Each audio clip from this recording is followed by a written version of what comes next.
Good evening and welcome to a special GPL podcast live from Tom's Watch Bar. I'm at home, but Viggs, you're there with a guest. Yeah, we've got Luke Buer here from Gopher Illustrated. I'm not from Gopher Illustrated. Oh, Gopher Gridiron Radio. Gopher Gridiron Radio. Sorry. Yeah, absolutely. Technicalities. We gotta make sure we get those lines drawn. I'm not from Gopher Illustrated. I'm from Gopher Gridiron Radio. I also do a basketball podcast with Ryan Burns, Talk Gopher Buckets. But we mix it up a little bit. Yeah, so this is kind of like a collab of all things Gophers. So we can do a tonight. crossover. Like I can put this in my feed, and we can say like the introduction of Gopher Puck Live, and then conversely, one day you'll have to come back on our podcast, and we'll do this, and we'll invite Craig, and it'll be this whole merry thing. Yeah, I think we got to design a beer label too for it. Okay, because it's a true collab. Yeah, which is really fun for me. Yeah, for sure. No, this is great. I'm excited, and we probably should put the disclaimer out here. I know nothing about hockey. That's okay. Literally nothing. I have lots of notes. I don't. Lots of notes. Okay, good. I'm glad about that, Craig. Thanks. So Viggs, what's going on there tonight? So it's a special watch program at Tom's Watch Bar. You get some Duck beer. You got Dinkytown. You've even got some pull tab stuff there with you, don't you? Yeah. So thanks to everybody who's chipping in for this with Dinkytown Athletes, getting this set up. Grey Duck is giving people 2 free Duck beers for coming to this watch party. It's a big night of athletics. We've got the Gopher hockey game. We got the Wild. We got the national championship for football. So if you're looking for a place to go tonight, this is a great spot. There's TVs all around us here. Lots of service. So it should be a good night here. And we've got a bunch of swag to give away. Pull Tab gave us a bunch of stuff from hats to candy to salsa to Duke Cannon to Jimmy's Caramel Dip, Chill Boys, and then Unreal gear. I've got my Unreal sweatshirt here. We gave one of those away to one of our first guests who showed up tonight. And we'll be giving stuff away. And I've got 2 free tickets to the game tonight for someone here at some point during the night. We will give those away. That sounds pretty fun. And we should note that Tom's Watch Bar has some golf hitting bays. I think there are probably a bunch of people actually hitting in those right now, too. Yeah. I mean, this is a cool spot. We're right downtown, city center. Come on by. Yeah, should be fun. All right, so I got to ask you guys. I don't know a lot about hockey, but that looked like a clunker last night. It was kind of a tough game for the Gophers. I put on Twitter today a comment Bob Motzko said before the Ohio State game where he's really happy with 95% of his game right now with his team. It's just this 5% of their performance is really disappointing because they're making these huge catastrophic errors. They're just giving the other team offense and giving them goals, and it's making it hard for them to win 2 games a weekend. And with the mistakes they made last night is going to make it tough to get a win tonight, which is really important. Hey, right. Viggs, I'm wondering, what are your thoughts on Mr. Close so far? He kind of had a rough game last night. Some people are like, hey, let's put Airy in there. I'm thinking you want to hold off on that a little bit. Well, I definitely think you want to hold off. Justen Close made the decision to come back for a 5th year. He has a lot of experience, and I don't know if he's really playing poorly. Some of the things with Close is he's not exactly the biggest goaltender. So when teams are able to get rushes and move the puck side to side and get quick shots off, that's not going to be his strength. What his strength is going to be is when he can see who the shooter is, identify them, or anticipate the play and make a read and be aggressive on pucks. When you have a team that's on their heels like Minnesota was after they make those catastrophic mistakes, that exposes his limitations a little bit. So I worry that if you go to another goaltender, you might lose the locker room a little bit. And so I think you ride this out with Close unless he has a first period where he just doesn't play well. So something I've been curious about, I obviously don't pay a ton of attention to hockey and I don't know a ton, but when I look at scores and I look at that box score, right, I see that the Gophers seem to start slow sometimes. And I don't know, I don't have the analytics to back that up, right? But I see that and I'm like, what's going on with that? And why does that happen? And they seem to have to dig themselves out of a hole. Or am I completely off base with that take? I don't know if it's always that they start slow. I think it's magnified because we watch this team so closely as fans that you expect a lot. This team has been to back-to-back Frozen Fours. I think the expectation in the state of hockey is that they're going to get back there real easily. I almost think inside the locker room that might be the attitude as well, that it's going to come easy. Last night they came out with a good, strong 10 minutes, but they're up against one of the best goalies in college hockey in Kadam and Burko. And he shut them down early, and Minnesota got bored, and then they let CC into the game. All right. So my other question then, just dovetailing off the game last night. When I look at hockey, I'm like, okay, you got to get out of your zone and into the next zone, right? And obviously that often starts with defense, right? And it seemed like from my watching, we struggled with that, from moving it from the defense into the offensive zone. This is the quintessential outlet pass in basketball. Yeah, you noticed a lot in the first period, the Gophers chipping it off the glass into the neutral zone and trying to reset, or they're circling back and trying to reload and restart their breakout. Playing CC last night was a tough matchup coming off a break. CC is a bigger, heavier team, and it looked like they were trying to intimidate the Gophers a little bit with that physicality. And I think sometimes the Gophers fell into that trap, and they got distracted by the physical play. And it wasn't clean. And then the players get stretched out, and you have a hard time gaining speed, which is what you need to beat a team like CC, is use your speed. The Gophers have better skating talent than most of the teams in college hockey. They have to create that routine where they can play with speed. So this question probably really for both of you, but I obviously paid attention to the World Juniors as just a Gopher fan, knowing that there were a couple of Gophers playing on the team and they had an assistant coach. But how much should we take into account? You got 4 players, maybe 4 of your top players coming off of World Juniors into a game, like 3 or 4 days later? Like, that seems like a little bit of an asterisk maybe to put on this series or the next couple of weeks. Yeah, the World Junior is always a challenge because the guys from Minnesota were playing big minutes. Chesley and Snuggerud more, they were playing big roles for USA in Sweden. And then the travel coming back, they got back, I think, about 10 o'clock on Friday night. And so they had Saturday to recover and get back into everything. I don't think it affected them that much last night. It's going to affect them next weekend against Robert Morris more. The adrenaline's going to get them through this weekend. And I think losing the first game will allow them just to jump into it again tonight.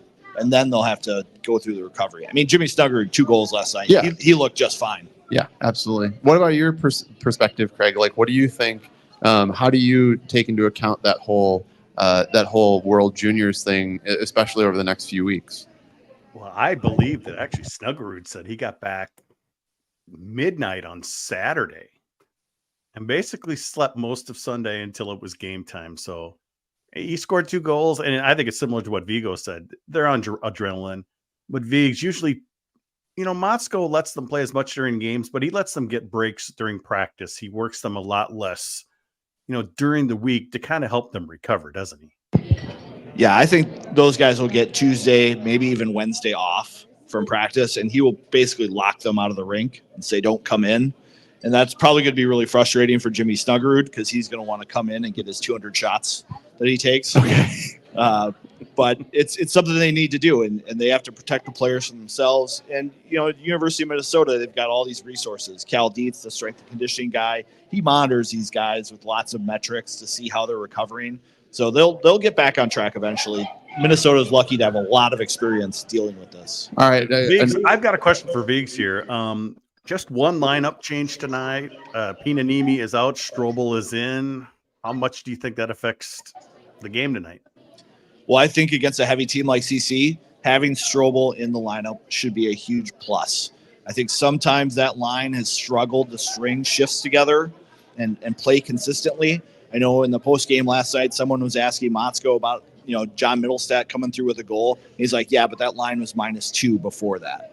So I think having Strobel that line gives a little bit more size, a little bit more physicality, and could be important tonight. I like the change, and I've been waiting to see this one for a while. So we'll see if he sticks with it. Yeah. So my question was going to be about Jimmy Snuggerud in general. So obviously he seems to be a superstar, right? But it seems to be that his shot is really what gets him, makes him such a superstar. So what about that is so lethal, right? Is his release, his accuracy, his speed, or what's accounting for him to being such a lethal player? I think the biggest things for Snuggerud to me is how quick he gets his shot off and how hard it is. And he gets that with repetition. I asked him about, is there any technique that you've worked on and developed? And he's like, no, I just shoot pucks as much as possible. I shoot 200 a day. I aim for 1,400 a week. 10,000 a month. I think the theory was over a summer, if you shot 10,000 pucks, that would be good for a player's development. Snuggerud's doing that basically every month. And I was talking to him about his stick budget, and he's like, yeah, I go through about 12, 20 sticks a year. So for all those hockey families out there, that's like $6,000 of sticks. So he's putting in the time and the investment.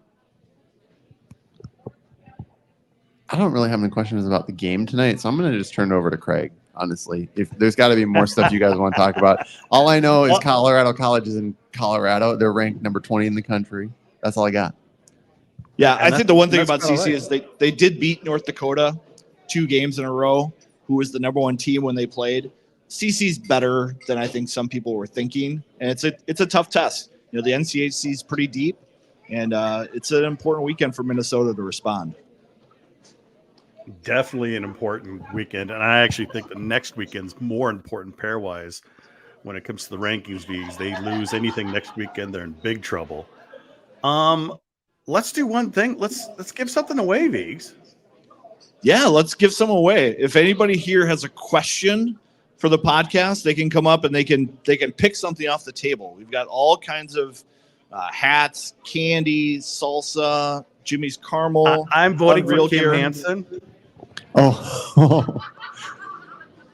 Kim, you want to come up and ask a question? Finish some delicious food that she's working on? We can take multiple questions, too. We got lots of gear to give away. Hey, Jupe. Hello. Hello. Being that the Frozen Four is here in St. Paul this year, how do you think that is going to change Bob's approach, if at all? Do you know what I mean? Because there's a lot of pressure that this is here in the backyard. They've got a long way to go to even get there at this point. Just curious what your thoughts are. I mean, that's a great question, because so many people at the start of the year are like, this is a huge opportunity for this program to have a Frozen Four at home. Craig, I know you often say Minnesota does really well in regionals that are home and Frozen Fours that are home. There's a history there. The one thing I think Bob will do differently in the second half is I think he's going to have a tighter leash with this team. I mean, we see it tonight already. Pino has played every game so far this season, and he's going to sit out tonight. I'm interested to see what happens with the defensive ice time tonight, whether or not he leans a little bit heavier on Renzel, Chesley, Kester even more, even though some of those guys might be tired from the World Junior. They're the most talented players. And for this team to advance, those players have to develop and get better. Craig, what do you think? I think that Bob isn't even thinking about the Frozen Four. It's the last thing on his mind right now. He's like I said, he's more worried about just getting better. Just getting better. You and I talk, Eric, a lot about mostly football, right? And one of the things that frustrates me about PJ Fleck is he doesn't let his players fail, right? And maybe that's magnified in large part because they only play 12 games. But he doesn't put the team in position, and you can see it in his conservative play calling, to even make some of those mistakes. But I would argue that when I watch Gopher hockey, they play a lot of those young guys, and they let them fail in tough spots. And you talk about that a lot, that's an approach that Moscow takes. So tell me about that. Is that what we're living because they're pretty young at this juncture, and they got to gain this experience leading into postseason hockey? Well, Bob often talks about the only way that you're going to learn is from game experience. You're not going to learn these lessons in practice because the players almost don't believe the coaches. They believe that they can get away with the high skill plays, the high risk plays, and just develop that way. Learning to make those decisions in game is totally different. And Bob puts players in position to do that. If you look at the power play time right now, he's playing Chesley and Renzel with that top unit. Kester's kind of playing with that second unit and stayed there. But Bob is trying to give opportunities to Renzel and Chesley to take hold of a unit and perform. And I don't think that's something that necessarily happens in Gopher football because they play so conservative and they circle the wagons so quickly. Bob gives everybody a little bit more leash. One thing I would say, though, Biggs, going off of that, is that yes, that was the goal the first half of the season, maybe these couple of non-conference games in January, but after that, it's time to settle in. It is time to settle in. I think you have to play the guys who perform, but Don Lucia always used to say they don't let the plumbers paint the frescoes in Italy during the Renaissance.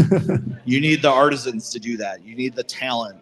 And you have guys on the roster who have the talent. They just have to get the decision-making and the brain to sync up with that talent.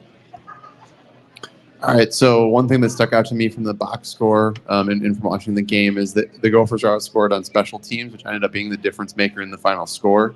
What's the difference they have to make there? Obviously don't want to lose ever in any aspect of hockey because goals are at a minimum. I will say that I was the guy in high school at the hockey games that was yelling "score a goal" to my classmates, right? So because there's so few of them. So what's the difference they have to make, especially on special teams? I think the Gopher special teams look the best when they create chaos on the power play and they get pucks to the net and they win second chances and they allow their creativity to come through the chaos. I think they get in trouble when they try to get very static and set up in their power play and everybody goes to their spots. Every penalty kill knows what spots they're going to go in those situations. They know what spots to take away. When they create chaos, you create loose pucks and you create opportunities for Snuggerud just to find a loose puck and pick a corner with his quick release. I think you see some of that with Chesley and Kester trying to shoot pucks. I think that's something Renzel has to add to his game is being able to deliver pucks to the net and create that chaos. And the other guys on the power play have to win those second pucks. They can't just wait for passes. They have to be ready to pounce. And that anticipation is what separates a power play that can operate at 30% and a power play that's maybe around 20. Vigs, let's lighten it up a little bit here. The retro Goldie gold uniforms are being introduced tonight. Tell us what you think. I love retro Goldie. I love all the vintage Minnesota stuff, and I can't wait to see them on the ice tonight. I've liked this set of jerseys that they have this year, and it's been a long time coming for them to get a new set, and this one is fantastic. I can't wait to see it under the bright LED lights of Mariucci. I do have to add that, I don't think it's any coincidence that I got to make my appearance on this podcast with the new Goldie retro jerseys. I don't know, maybe pulled some strings within the athletic department to make sure that happened. So at least I had something to talk about. But yeah, he asked you, not me. So there we digress. That's all right, Luke. Thanks for jumping in. That's what a collaboration's all about is, jumping in and finding your spots. Yeah. We create chaos on the power play. We create chaos on the podcast. Way to do it. Yeah. There's a lot of chaos in the podcast. A lot. I think for is there anyone there IBS without tickets? Oh yeah, there you go. Is there anyone? Does anyone need a pair of tickets for tonight? Mary, you got tickets? You need some tickets? No. I've got a pair of tickets, lower level. If you know someone, maybe you can bring two friends. Yeah, well, they're not club seats. Gotta be honest, but they're 2 seats. So if someone here is looking for tickets for tonight, should be a good game. Still would be able to get back and watch some of the football game afterwards. Maybe come back here. Yeah, and watch maybe the come back game. here. Yeah, good call. We have a question, Vigs. What is your drink of choice tonight? I mean, the drink of choice is obviously Duck Duck beer. I mean, that's the drink of choice tonight. Should be for all fans here tonight supporting the program. We do have some interesting news coming from Grey Duck. Yeah, so we got an email from Derek Burns, and this is going to be released actually tomorrow via press release, which is pretty exciting. So I'm not going to take the thunder away from you, Eric. You should have the opportunity. It's your podcast to plug this. Yeah, so Grey Duck is seeing a path where they can give $1 million annually to support Dinkytown Athletes. And that's a pretty impressive commitment. And one of the big ways for that to happen is for fans to buy, Grey Duck vodka and Duck Duck beer. And, I think, 20% of the beer and 25% of the vodka goes towards Dinkytown Athletes. Yeah, I think more importantly is like this goal to try to get to $1 million going into Dinkytown Athletes is really we're going to have to displace other vodka brands that you're seeing on your rails now. So for those people that are ordering Tito's, I mean, they're from Texas. Why are we ordering that, right? Let's order Grey Duck, and if we can move the needle at all, we're going to do it by replacing these outstate spirits, and we're going to replace them with Grey Duck, who's already made a commitment to go for sports. And Dinkytown Athletes, that's going to really move the needle. And their goal for 2024, and it's an audacious goal, and let's do it, is $1 million to Dinkytown Athletes. Yeah, and I'm all about One Minnesota. Like on our podcast, all of our sponsors are local companies, and Grey Duck's one of those companies. And why should we send money to Texas with Tito's? Why should we send money to Missouri or whatever for Budweiser? Buy your local product. It's a great beer. It's a great light beer. It's in all the venues at the university, so support that. And more importantly, here at Tom's Watch Bar, I think they actually even offer Grey Duck vodka. So if you're here now and you're thinking like, hey, I want to make a difference tonight, go ahead, order I don't know, your Moscow Mule and ask it for it with the Grey Duck. Yeah, I mean, a vodka soda that supports the athletes is a great way to go. So it's the premium rail drink here. So make sure to ask for it when you order. Do we have any more questions from the audience for us? There's swag here. Oh, there's one right there. Yeah. If you want to come up and ask a question, you get your choice. We got some cool Unreal gear too as well. Hey, Jupe. How are you? I'm doing well. Nice to see you. Nice to see you again. So my question is on Oliver Moore. We know Ollie is a fast skater, but at the first half of the season, do we think Ollie has caught up to the college game, or is he still learning? And how key is he to the second half? Well, I think from my perspective, he's finding better ways to impact the game. You're not necessarily seeing it on the score sheet, but he's not disappearing. I feel like some other young players, Casey Middlestat comes to mind, came to college. It didn't come easy, and he just kind of struggled through it. And he left, and he became a pro. And because of that choice in his development, he struggled as a pro. He's doing fine now. He's having a great season for Buffalo, but it just took a long time, and he couldn't find other ways to impact the game other than the score sheet. What Oliver Moore is doing is he's finding a way to make himself indispensable on the penalty kill. His speed out there can really be a difference maker on the penalty kill, and he's finding ways to get those second chances, second pucks, which I think is going to be really good on a line with Rhett, Pitlick, and Jimmy Snuggerud if he buys into that role. And I think he is. You can see that effort from him and that intensity, and I think he's doing very well for himself right now. You got to make sure you get something. You got to make sure you get something while you listen to Jupe. But you get something else too. Yeah, grab whatever you want there. Go for it. Take it. I would also say that, Viggs, Yzerman wasn't on the penalty kill early this season. So this is where, Motzko has allowed him to grow a bit by putting him in the penalty kill type of situations. Yeah, and I think it's an important role on the team. For this team to be successful, they have to be able to kill penalties. We saw, Sammy Walker and Blake McLaughlin, they made a huge impact on the penalty kill. Even when Sammy went through his senior year where he wasn't performing the best, he still was impactful on the penalty kill. And I think that's critical for a team that wants to get to the Frozen Four. I love that he's picking out his swag. There's another question here, so we got to get the other question. Make sure you get something. Yeah. All right. Easy question, maybe. Which Middlestead would you plays better, or in your idea, is the better Middlestead? Well, I think right now, Luke Middlestat is the best gopher of the three. John has some unique attributes. He's kind of struggled to come in and out of the lineup with his consistency. I think he wants to make an impact so hard that sometimes he creates opportunities for the other team. Casey, I just never thought got it going at Minnesota, and I think he had some conflicts with the coaches. But Luke is very consistent. He's very hard on pucks. I think he's underrated a little bit because his pro projection maybe isn't the best because of his foot speed. But as a college player, he is a perfect fit for Minnesota. And as he gets older and develops more and gets more confidence, I think that's going to help. I mean, he's good on the flank on that power play unit too. How many Middlesteads do we have? We've had 3. Casey was a high pick early, and then John and Luke have come on now. You got to make sure you get your gear too, man. And John and Luke also will be there likely for 4 years too, Viggs. It's not a quick one and done like Casey. Yeah, and I think that's part of what Bob is doing with this team is he is getting players to stick around longer, which I think is really important in college hockey and separates what's happening right now in Minnesota with what happened in the past. Okay. And then I'm curious just in general, I don't, a lot of guys will go and play junior. Some will come straight from high school. Like, is Bob's approach different than Lucia's from that standpoint? I think Bob is more forceful in that he expects players to play those 2 years of junior before they come to college. And you're seeing guys buy into that.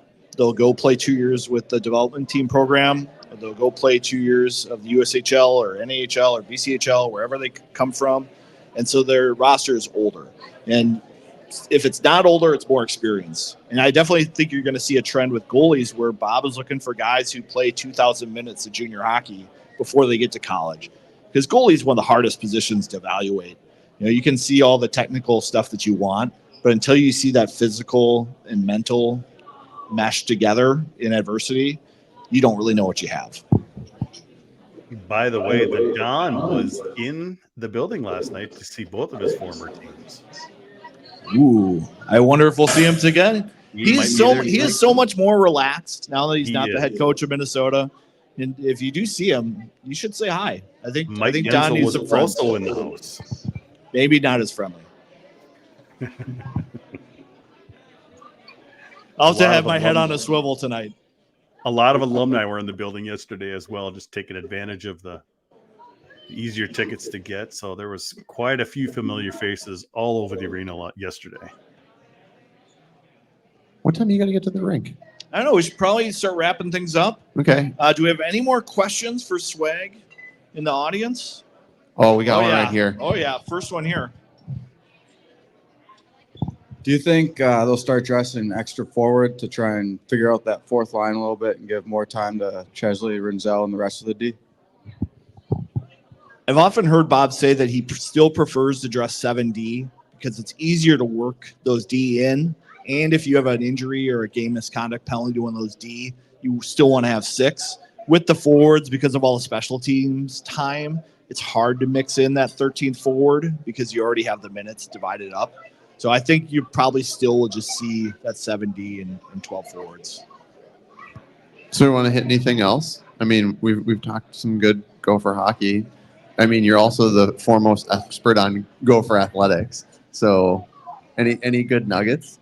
I've been anxiously awaiting the 2023 audited NCAA financial records.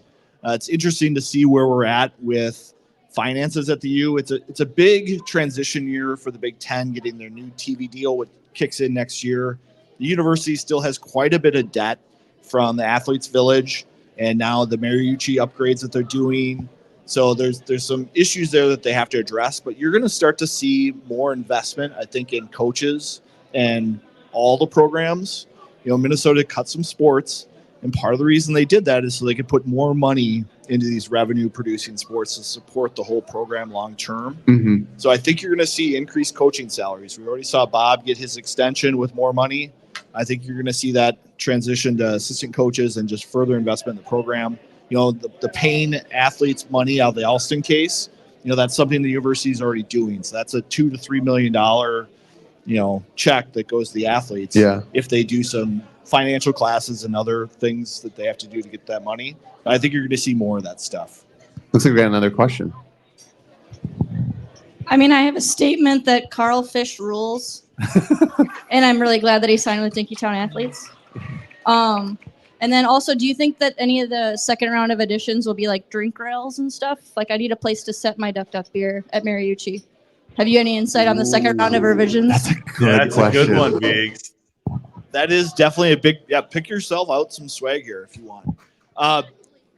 Upgrading the amenities at Mariucci is definitely that phase 2. Next year, Ritter Arena is going to get their ice plant upgraded and tied into the current refrigerant.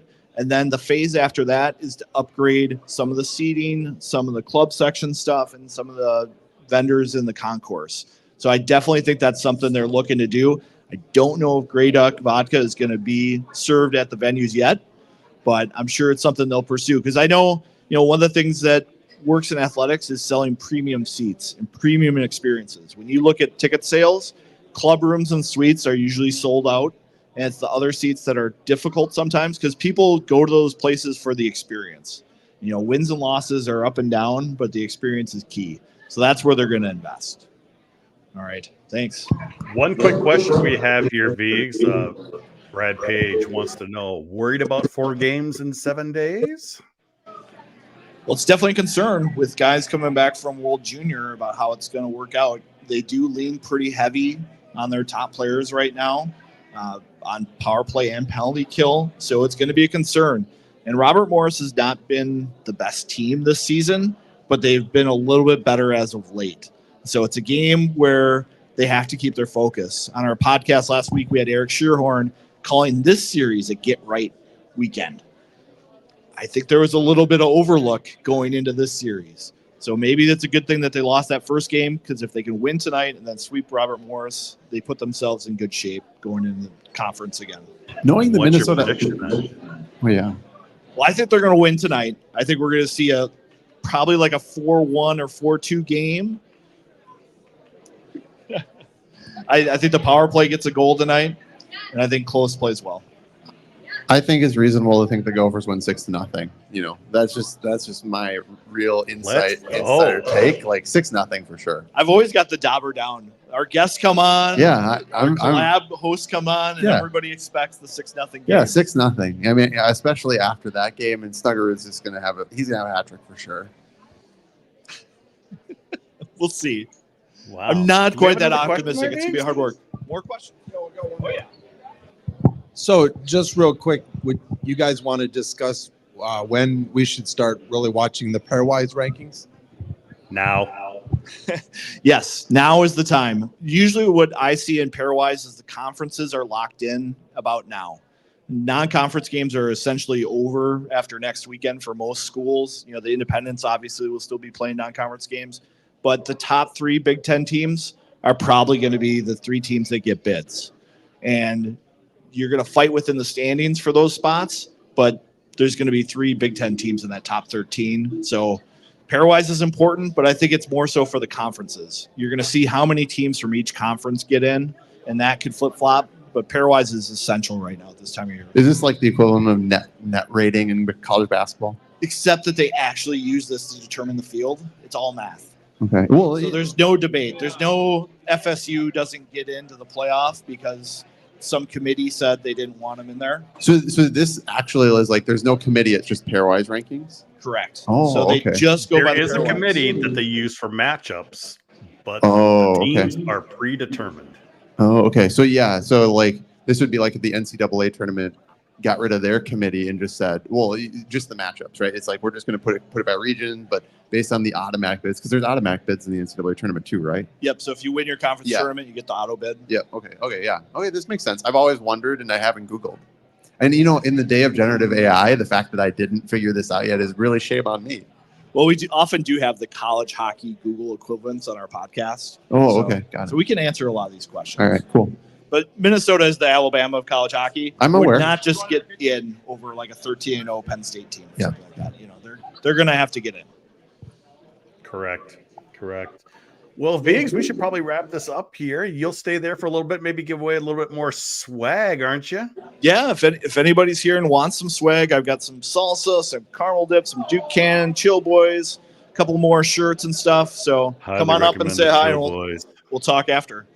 Thanks, Luke. Yeah, it was fun. Thanks for having me on, guys. It would be fun. We'll have to figure out another crossover sometime. Maybe we can get all the sports together. And maybe I can actually be there. Yeah, if you'd be here, that'd be cool. We can do a high five.